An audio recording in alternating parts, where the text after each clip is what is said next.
Hello and welcome to episode 86 of the Fundraising Bright Spots podcast. My name's Rob Woods and this is the podcast for anyone who works in fundraising and who wants some ideas and maybe a dash of inspiration to help you raise more money and enjoy your job, especially during the COVID pandemic. And today, if you work in individual giving or you're a fundraising leader and you'd like to deepen your understanding of some ideas that help make individual giving programs successful, I hope you're going to find this episode useful, because this time we're looking at how to encourage regular supporters to donate more per month, and what you can do if they stop giving. In other words, the themes of upgrades and reactivation. I recently spoke to a brilliant fundraiser named Jenny Crabtree from Navigate Fundraising to create a new video learning bundle for our Bright Spot Members Club, all about how to improve your fundraising results through upgrades and reactivation. If this sounds helpful and you're not a member of our Learning and Inspiration Club, you can anyway get access to some of Jenny's ideas by listening to episode 82 of this podcast. In that one, Jenny offered advice in terms of mindset, cross-selling, telling stories, importantly, how to find opportunities for growth in your data, as well as the importance of engaging and inspiring your supporters long before you come to ask for anything more. In today's episode, we continue to talk about engagement and stewardship, among other things. And I was particularly keen to start by getting Jenny's advice on how we can understand whether our current stewardship efforts are effective. So let's get into it. Here's my chat with Jenny Crabtree. Hello Jenny, how are you? I'm good, thanks Rob. Good, thank you very much for having me today. You're very welcome. Jenny, I wonder, the majority of the fundraisers I talk to, they are working hard on thank you letters and they are working hard on stewardship. But I guess you might say, yes, but is it working? Yes, it may be interesting to you what you've put in the stewardship or the channel you've chosen for the stewardship. But what matters is it interesting and enticing and working for the supporter? What would your advice be to help someone find the energy and the discipline, I guess, to keep on going back to that sort of test and curiosity mindset? Yeah. As a direct marketer, testing is so critical and it can often prove whether or not something is working, because you're quite right. Just because you send it doesn't mean it gets opened or read or anything happens to it. And with engagement pieces, you're not asking for a response often. So there's no measurable, well, I know, I had a 5% open rate because that's how many of them came back and I can show you all the envelopes on my desk. So even with engagement pieces, you can test. So I know one charity who during lockdown took the time to call a group of their supporters. Couldn't do everybody, but there was a particular group that they called just to see how they were doing. No ask, no nothing, just a check-in call, which was amazing. And they are planning to segment that group in their upgrade activity this year to see if they perform any differently to the people who didn't get that phone call of check-in. And then what they're hoping that will show, because they haven't been able to afford this year to do the check-in phone calls, is they're hoping that they will see an increased response to their uplift activity, that they can then build the business case and say, you know what, it cost us £1,000 to do the check-in activity, but we can see that the response for this particular group more than pays for that and still overperforms against the group who didn't get it. So they've got a control segment of those who didn't get the phone call and those who did, and now they're measuring. It's taking them longer than they would have liked, because they would have liked to have been able to afford to do the phone calls because they think it's a good stewardship piece, but ultimately they do have bottom lines to answer to and finance directors. So it's a great way to be able to measure it and prove it, so that next year, hopefully, they'll be able to justify the case for having a little bit of extra budget to do that engagement activity. Yes, Jenny. So this sort of willingness to test as much as we possibly can so that we're getting a sense of whether things are working or whether they're not, and so that we can justify future investment in these areas. It's so obvious in a way, and I know it's not always easy to find the time and energy to get that set up in practice. So anything we can do to steel our resolve to do it can only pay dividends. So one last area you think is important when we look at this topic? I think the last thing, and it's a question I often get asked, is when is the best time to upgrade my donors or to reactivate my donors?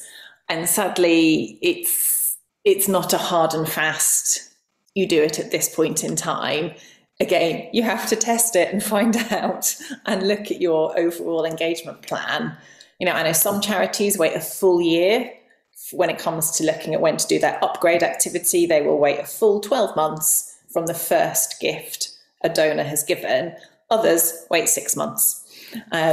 There's no right or wrong, and it very much, in my experience, comes down to testing it, looking at how much capacity you've got in your team to actually undertake those tests. I know many years ago when I was setting up an upgrade activity, we just had to do it once a year because there weren't enough of us to do 2 campaigns a year.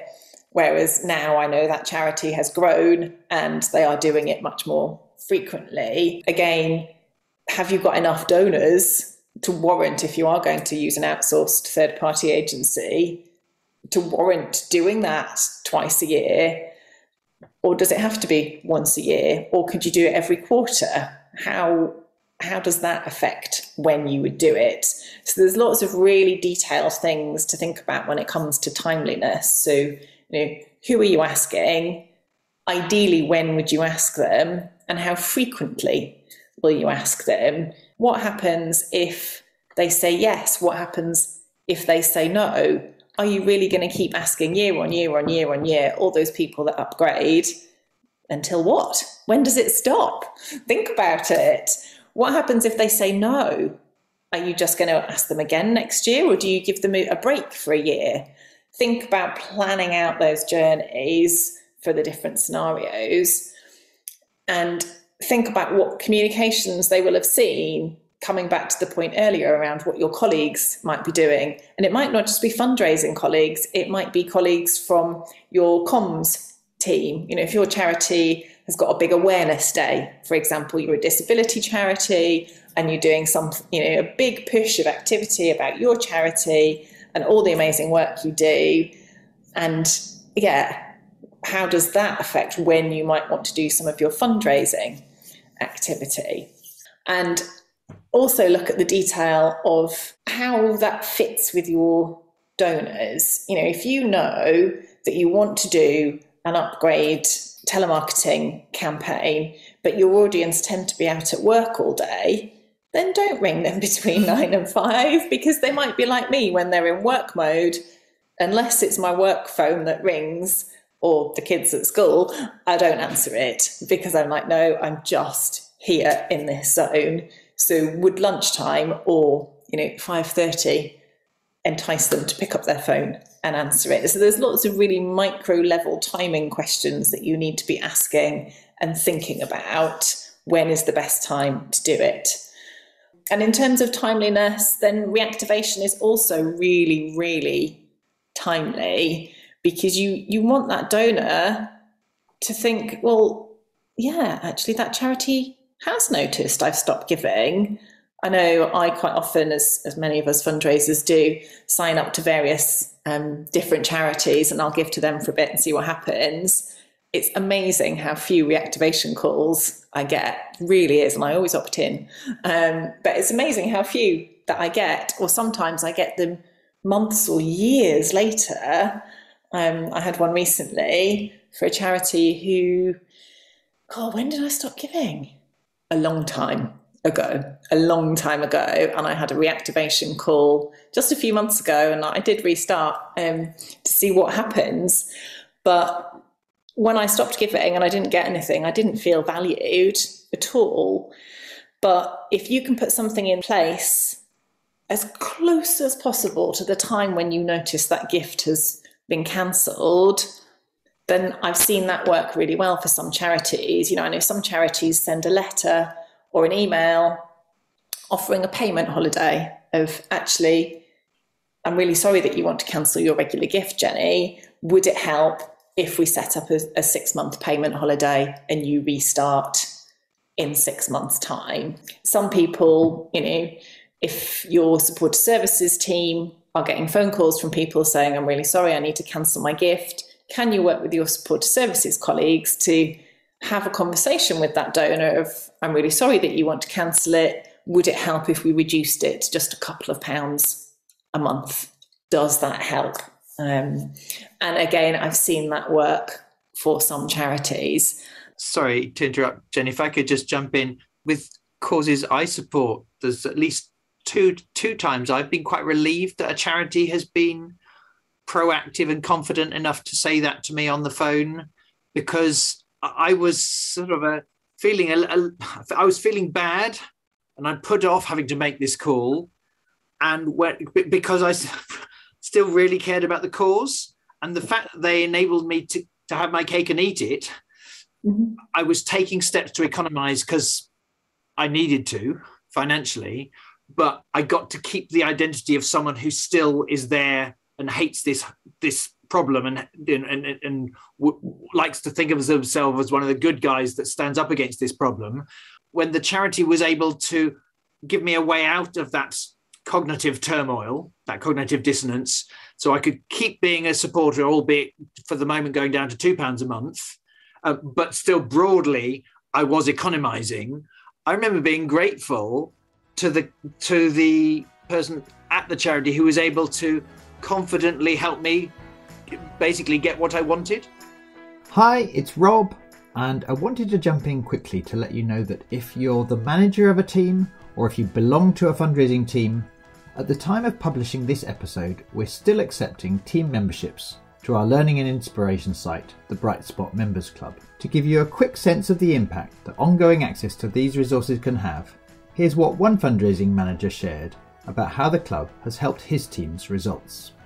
Hi, my name's Dan McNally and I've been a Bright Spots Members Club for over a year now. And what I absolutely love about the club is the practical ability to translate Rob's amazing sessions out into real life field fundraising results. When I was at the British Heart Foundation, we created a workshop based on Rob's corporate fundraising bundles. And within 6 months, every single person who had gone on this workshop that we developed had managed to secure one of their Dream 10 corporate organisations. To find out more about all the live workshops and training bundles that you get access to through the club, go to brightspotmembersclub.co.uk/join. Or to find out about the valuable discounts available for teams, send me a message at events@brightspotfundraising.co.uk. But right now, let's get back to Jenny's ideas about how to offer donors more options for supporting your charity when times are hard. And I think confidence is key, because I've taken those phone calls from supporters myself where they've said, I'm really sorry, I've supported you for ages, but my circumstances have changed and I can no longer afford to give to you. And it can be really, really scary and almost awkward as that person taking that call to say, did you know you don't have to cancel and you could reduce your gift? Because quite often people just sometimes don't realise it, because they give you £5, they think that's all they can give and that even just £1 doesn't matter. And it truly is, for me, it is when someone gives you £1 and they're in hard times, but they are still going to give you £1. That's the stuff that makes me cry. That's why I come to work. That's the amazing stuff of caring enough to give you just that little bit, and it all does add up, really, really and truly does. That is the joy of individual giving. It is a lot of people giving low or lowish amounts can make a huge, huge amount of change for a charity. It doesn't have to be a big major donation of tens of thousands of pounds. You can do that through the power of the collective, and just being brave enough to tell people that even £1 will help can be amazing. And you might need to do some training with the people that take the phone calls for you, whether that's you or your supported care team, just to give them that confidence that you spoke about, because it is a bit scary. I've been there, done that, and I completely get it. Yeah, and the thing that occurs to me while you're saying that, I read a really interesting book called Decisive by Chip and Dan Heath, which is all about some pitfalls that happen when human beings make decisions. And one of the most interesting things I remember about the book is how often as human beings, we just reduce things into, no shades of grey, on or off, giving or not giving. And they say basically, whenever you think a choice is down to or a dilemma, that's why you're really struggling to make a decision. In truth, it's very rare that actually a choice comes down to just one thing or the other. Almost always there's a middle way or several middle ways. And I think that's the reason I finished those phone calls with those charities actually happier than before I picked up, because they'd helped me see there was a way I could get my cake and eat it, of still being a supporter, but also getting my overall outcome, which was reducing my financial outgoings. Yeah, absolutely. Most times people don't want to not support you anymore. They just need to know there's a slightly different way they can do it for you. So yeah, have those conversations. Yeah, and I guess the same applies for the way you help someone still feel good about your causes. It actually might be no longer financial, but there might be some other way they can happily still be involved or still feel like they're behind your cause. And that sort of comes back to one of the topics we were talking about right at the beginning of this conversation about this. Clearly, as fundraisers, people giving money is crucial, but from the donor's point of view, there's other ways we can help them enjoy supporting. Yeah, absolutely. You might have a community fundraising product that they could take part in. Could they organise a bake sale for you? There might be, sometimes you find out that people are cancelling their gift because they've just had a new baby and they're expensive. Actually, could they organise a coffee morning or something? Community fundraising teams might be interested. Is it campaigning? Do they want to go and train and run a marathon or something for you? There's lots of ways that we enable people to support our charity. And often it's really easy to forget, just because that particular method doesn't sit in your world, that they could do lots of other things for us. And that will ultimately increase the lifetime value of their support, because they're doing multiple activities and staying engaged with your organisation and the cause that they care about. So absolutely, we very much feel like we've come back to the beginning and talking about cross-selling and not being tied into budget lines again. But it's definitely worthwhile.